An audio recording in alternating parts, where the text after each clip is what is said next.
I quickly sent that email, and I actually accidentally sent a in it. I did not mean to press send, but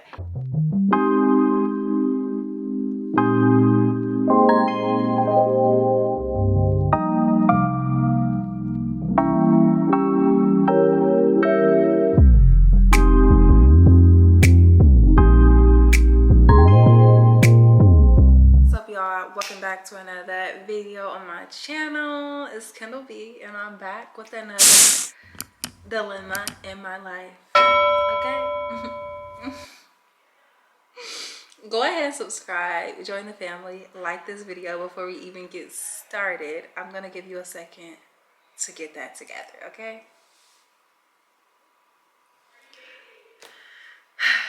Okay, yeah, so hopefully you've done that. Y'all,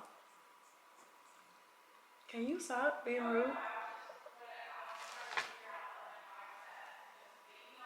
Like, be quiet. I'm filming. All right, y'all, so basically I don't even know where to start. If you have not seen my first, not my first video, if you have not seen the latest video I posted, it's probably confusing. Like, girl, you just said you accepted your first teaching job. Now you're here saying my teaching job gone wrong. I just need to talk to y'all. Like, I really just need to vent. This is my first time even stepping into this whole teaching life. This is my first time going on this hiring journey of becoming a teacher. Like, I don't even know what to expect. I don't know what I'm doing. I'm so confused.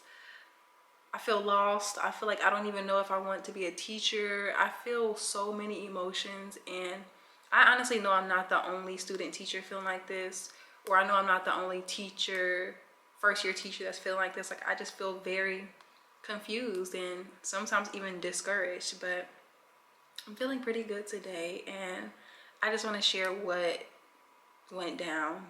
Clearly, it's nothing bad, and I'm not here to bash the school that I'm going to be working with soon. I'm not here to bash anybody. I just want to share my experience of my first time hopping into the teaching world, and honestly what to expect. Like, if anybody can find relatability in this video, it will mean a lot to me, because I've been searching high and low on YouTube for specifically, you know, African American teachers or student teachers that are going through this, so that I can relate. And not saying they just have to be an African American, but it helps. It helps. It helps. If you know, you know. It's cool to see people that look like you that's talking about something you're going through, instead of just people that you can't relate to fully. So this is tea. This is what's tea, okay? So I don't want to make this too long. I have a lot of footage to add into here, like raw footage to add into this video. So go ahead and get y'all a glass of wine, get y'all a glass of water, get you a little snack. Basically, y'all saw my last video if you didn't go watch it, but I told you guys I was in the process of accepting my first job, my first teaching job in the teaching field. That was literally like a couple days ago that I filmed that and posted that. So that kind of explains like how fast my life is going right now. Basically, I got that offer from an elementary school, and it told me that they had a kindergarten position open. Mind you, I'm currently interning at an elementary school. We're gonna call this school A, because this is the school that I'm at now. I've been here for 2 years interning. I was with 5th grade, now I'm with kindergarten, and I've been with them the whole school year. So school A, I've been at school A, and this new school reached out to me over the weekend after just applying to schools. Like, I'm online, like, you know, I'm an early bird. I like to have things in order early. I'm a super planner. So I'm like, if I can secure a teaching job now and don't have to do all these interviews and observations, because to become a teacher, you have to do tons of observations, which is basically like, if it's not your field supervisor, it's the teacher that you're interning with. The teacher of that classroom can observe you. Your field supervisor can observe you, which is like a professor from your college. Principals of the school you're interning at can observe you, and then also schools that you're interested in, their principals can observe you. So there's a lot of people coming to sit comfortably in the classroom and watch you teach and, you know, take notes and stuff. It can be very, very, you know, it makes me very nervous. It makes me very anxious every single time. So it's tons of interviews and it's tons of observations right now because we're about to graduate in May. It's February. So I went ahead and I started applying to schools, and I specifically wanted kindergarten, so I'm making sure that all of these positions are kindergarten. You know, I'm not taking nothing for an answer. If it's not kindergarten, I don't want it, period. Basically, I applied to this school, and shockingly, you know, I've applied to many schools since I've been in the education program, but I haven't heard back from them, which is weird because I feel like my resume is pretty impressive since I've, you know, been in this for like 7 years, the child care and education field. But, you know, I haven't heard back from nobody. So I'm like, cool, whatever.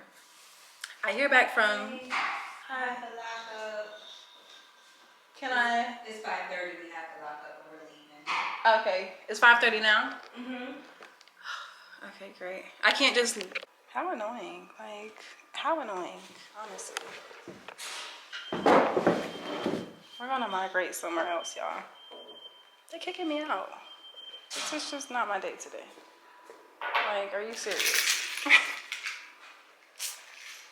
Anyways, let me get back to y'all in a second. Let me find somewhere to film it. Anyways, y'all. So yes, I get an email from the school, School B, which is the school I applied for. They had a kindergarten position. So I hear back from them and I'm like, basically, it's lit. Like, this is the first school that, elementary public school, that has reached out to me and said, you know, we want to interview you. We want to see if we can observe you and things like that. So we set up the interview and I go and meet them, and they're basically telling me, you know, Miss Brown, you can have this position of long-term subbing for the rest of your student teaching. Like, you don't have to intern for free anymore. You can get paid to substitute teach for the rest of your student teaching, which my student teaching ends in April, but I would have to substitute teach for the rest of this school year, which is until May, which is only like an extra month, and I would get paid. Right now, I'm not getting paid in the interning program. Like, in the education program, you ain't getting paid, boo. You're doing it for free. You're just getting experience. So they're like, you know, you can get paid and you can substitute teach, have your own kindergarten classroom while you're student teaching. And you can also have this classroom for the upcoming school year, which starts in August of this year. So when I had the interview, it sounded good. It sounded nice. But I still wanted to, you know, see the school, see what it had to offer, observe it, come observe and be a shadow for the whole day and see how everything goes. Insert the clip right here. All right, y'all, I'm like approaching the school. Last night I was practicing like what I'm gonna say when people are like, okay, who are you? Like, what are you doing here observing today? I don't know, y'all. I'm a little nervous. No, I'm not nervous, but they actually granted me another day to come observe tomorrow because I only have like 2 hours today. But I don't know. I'm gonna see how much I'm able to see with these 2 hours and determine if I need to miss another day tomorrow. Okay, I gotta go. All right, y'all. I just got out of there. Basically, y'all, I took it. I took the job, okay? I took the job. Basically, that's it. Like,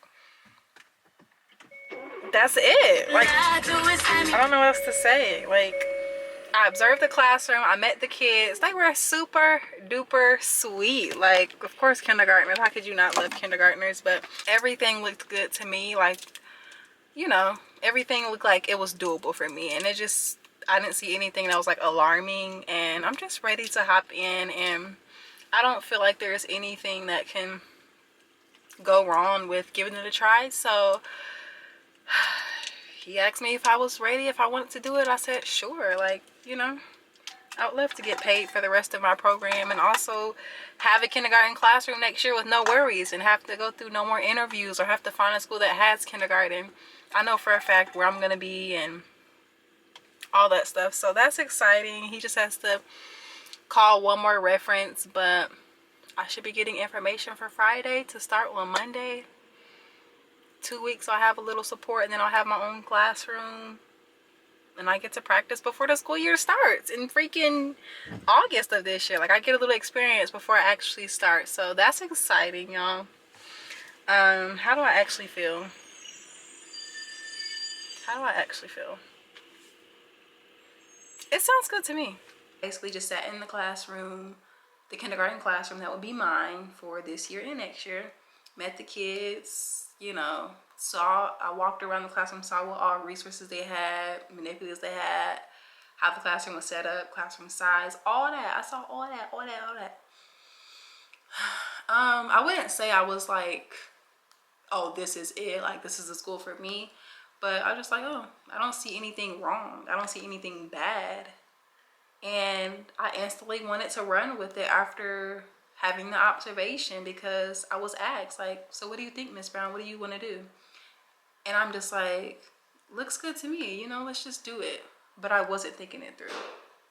I was so excited about just being presented the opportunity of being a public school teacher and having my own classroom and just being certified. Like all of those factors were rushing through my body. Like it's just excitement. But I think picking a school is very important, and it's not just hop into a classroom just to get done with student teaching or hop into a classroom just to have it secure so you don't have to observe and go through the process of finding a school. I decided that I don't want to just do that. I felt like I would be cheating myself. Like literally that same night I went home and I looked on the county website and there were tons of kindergarten positions, tons of jobs opening right now because they do it around the February to March area. So I'm like, I know I didn't say completely yes, so I didn't formally accept the offer. And I don't know how this teaching stuff goes. I don't know if like they're supposed to formally action me. I know. I don't know. I felt like I didn't formally say I'm gonna take next year. I formally accepted the substituting for the rest of this school year, but I didn't formally say, you know, for next year. I didn't really feel like I got much to know about the school. It was just like, this will be your classroom for next year and that's it. Like, what does the school have for me? What resources are for new teachers? Negotiating price, all that stuff. I feel like I didn't get any of that. So I'm like, I didn't get any of that. So I didn't feel like I was formally asked for next year. So in my head, I'm thinking I just formally accepted substitute teaching because that's all I've been hearing about. That's all we mainly been talking about. But from what I was getting, I don't know if they were looking at it as a package deal. Like, okay, if she does substitute teaching, she's definitely gonna want to do next year because I don't know, maybe she's young, maybe she's a student teacher, maybe she's just excited to start teaching. But in my eyes, no, sweetie. No, ma'am. Okay, I accepted this position as substitute teaching, and you know, I didn't really hear much about next year, so I wasn't completely sold that night when I went home. After I just showed y'all that clip, I said I accepted it, and I don't know, maybe in their head I may have accepted it. I may be like going back on my word, but in my eyes I'm like, am I able to go back on my word? Yes, I am. I didn't sign a contract. I did not even receive the contract yet. So I can go back and say, you know, I'm going to accept this part of it, but I'm not going to accept the next year part. So that's basically what I did. And it was killing me. It was killing me to even do that because I felt like I was going to like ruin my career for being a teacher. Like they would tell the whole district, even though I know they wouldn't, but I just felt like it would make a bad look on my name. And it will also cause problems when I substitute teach, like a weird vibe. But a part of me was like, this is a part of being an adult, making adult decisions. And I have to always look out for myself because I know what I have to offer. I know what I can bring to the team. And I've been sharing what I can bring. But I have to do what's best for me and what best opportunities are there for me. So I decided to reach out to the principal at School B that I had been talking to and I accepted the long-term substituting, and me telling him that I take on the substituting was all in the day that I was excused from school A. So I go back to school A, and I just feel like I'm holding so many secrets in. I feel like I have to tell my mentor teacher, because it's like she's like my mom of this, like not my mom of the school, but like we're attached at the hip. Like she's my mentor teacher. I'm in her classroom. I'm her student teacher. So it's just, I feel like I had to owe it to her to tell her. So when she asked about my GACE exam and how I did, I told her that I passed, and I don't want to take the position of the school that's offering me. Like, I feel like I'm under pressure. Like, I can't do it. Like, I couldn't even think straight when I went into the classroom that day. And it was already 8 a.m. The kids didn't even come in yet. So I just feel like I had to get it off of my chest. And I owed it to myself to explore my options. And I don't need to feel obligated to take next year's position just because I want to take on the substituting, you know? So I quickly sent that email, and I actually accidentally sent a typo in it. I did not mean to press send, but I don't know if the kids was about to come in or somebody was one of the teachers was talking to me, but I accidentally hit send, and I was just like, oh my God. But I'm glad it didn't say anything crazy.